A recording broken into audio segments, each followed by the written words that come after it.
السلام علیکم ناظرین، نہیں ہے کوئی معبود سوائے اللہ کے، وہی ہمارا خالق و مالک ہے۔ حضرت صالح علیہ السلام اللہ کی جانب سے بھیجے ہوئے نبی تھے۔ آپ علیہ السلام قوم سمود کی طرف بھیجے گئے۔ آپ علیہ السلام نیک کاموں کی طرف بلاتے اور برے کاموں سے روکتے تھے۔ قوم سمود گناہوں میں مبتلا تھی۔ قوم سمود کے لوگ آپس میں ایک دوسرے پر ظلم کرتے تھے۔ صالح علیہ السلام نے اپنی قوم سے کہا، کیا تمہیں قوم عاد کے بارے میں معلوم نہیں ہے؟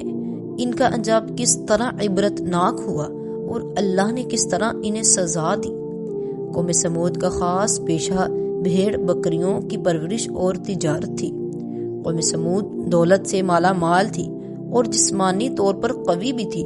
اس قوم کی اخلاقی حالت اچھی نہیں تھی۔ ذرا ذرا سی بات پر لڑنے مرنے کے لیے تیار رہتے تھے۔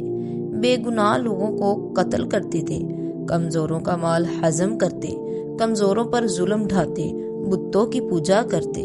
اس قوم کو راہ راست پر لانے کے لیے اللہ نے حضرت صالح علیہ السلام کو نبی بنا کر بھیجا۔ حضرت صالح علیہ السلام ان سے کہا کرتے کہ اے قوم، اللہ تعالیٰ کی بندگی کرو، اس کے سوا کوئی حقیقی معبود نہیں۔ اللہ نے مجھے پیغمبر بنا کر بھیجا ہے تاکہ تمہیں اللہ کے عذاب سے ڈراؤں۔ لوگ ان سے کہتے، ہمارے پاس دولت بھی ہے، قوت بھی ہے اور عزت بھی ہے۔ اگر اللہ کو نبی بنانا منظور ہوتا تو ہم جیسوں کو نبی بناتا۔ اگر اللہ ہم سے ناراض ہوتا تو ہمارے کھیتوں کو اجاڑ دیتا، ہمیں رہنے کے لیے عالی شان مکانات نہیں دیتا۔ ہمارے پاس بے شمار اونٹ بکریاں ہیں، سواری کے لیے گھوڑے ہیں۔ یہ اس بات کی دلیل ہے کہ ہمارے بت ہم سے بہت خوش ہیں، اس لیے ہم ان کی پرستش کرتے ہیں۔ ہم یہ بات برداشت نہیں کر سکتے کہ تم ہمارے معبودوں کو برا بھلا کہو۔ ہمیں ان کی پرستش سے نہ روکو۔ ہم تو خوشحال ہیں، لیکن تمہاری بات ماننے والے مفلس اور غریب ہیں۔ تمہاری حالت بھی ایسی ہی ہے۔ اگر تم نبی ہو تو اس کی دلیل پیش کرو، کوئی معجزہ دکھاؤ، ہم دیکھنا چاہتے ہیں۔ حضرت صالح علیہ السلام ان کی اس قسم کی باتوں پر کہتے کہ تم ہی بتاؤ، تم کیا معجزہ دیکھنا چاہتے ہو؟ پھر کافر آپس میں مشورہ کرنے لگے کہ ان سے کس قسم کا معجزہ طلب کرنا چاہیے۔ پھر سب نے اتفاق رائے سے کہا کہ تم ان پتھروں میں سے ایک اونٹنی پیدا کرو، اور اونٹنی بھی ایسی ہو کہ وہ ساتھ ساتھ بچہ بھی دے اور ہم اس کا دودھ بھی پئیں۔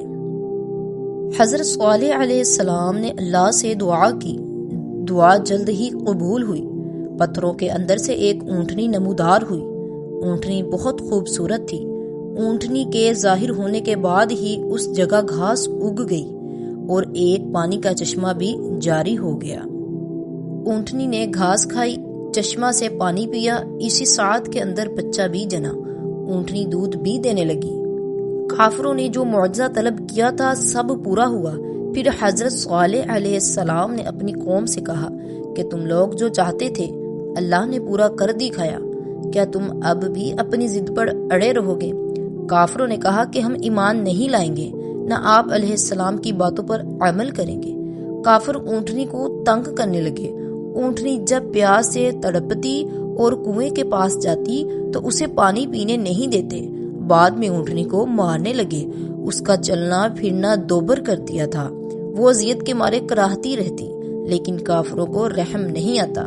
حضرت صالح علیہ السلام ان سے کہتے کہ اونٹنی کو اذیت نہ پہنچاؤ، اسے چرنے دو، جہاں جانا چاہتی ہے جانے دو۔ وہ اگر پانی پینا چاہے تو اسے پیاسا نہ رکھو۔ ایک دن اونٹنی چشمے سے پانی پیے گی، دوسرے روز تم اور تمہارے جانور پئیں گے۔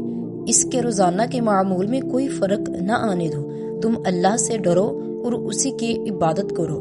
تم جو کچھ کھاتے پیتے ہو وہ سب کچھ اللہ ہی دیتا ہے، یہ سب کچھ اسی کا کرم ہے۔ تمہارے بت تمہارے کوئی کام نہیں آتے۔ قوم سمود باز نہ آئی، نہ حضرت صالح علیہ السلام کی باتوں پر عمل کیا۔ ایک روز اچانک حضرت صالح علیہ السلام کی اونٹنی کو قتل کر دیا۔ قتل کی خبر جب آپ علیہ السلام کو ملی تو آپ علیہ السلام صدمہ سے نڈھال ہو گئے۔ آپ علیہ السلام کی آنکھوں سے آنسو جاری ہو گئے۔ پھر آپ علیہ السلام نے اپنی قوم سے فرمایا ان قریب تم پر اللہ کا عذاب آنے والا ہے، تم اس عذاب سے نہ بچ سکو گے۔ اس کے بعد ہی آسمان پر بادل گرجنے لگے، پھر بجلی چمکی، اس کڑک اور گرج کی آواز سے پوری قوم ہلاک ہو گئی۔ جو لوگ آپ علیہ السلام پر ایمان لائے تھے اللہ نے انہیں بچا لیا۔ جو لوگ اس تباہی سے بچ گئے وہ عرب کے مختلف علاقوں میں آباد ہو گئے۔ قوم ثمود کی تباہی اور بربادی کے آثار حجاز اور شام کے درمیان سامانِ عبرت کے نشانات چھوڑ گئے۔ غزوہ تبوک کے بعد جب اسلامی لشکر تباہ شدہ آبادی سے گزر رہا تھا تو انہیں پانی کی ضرورت پڑ گئی۔ وہاں پانی کا ایک کنواں تھا۔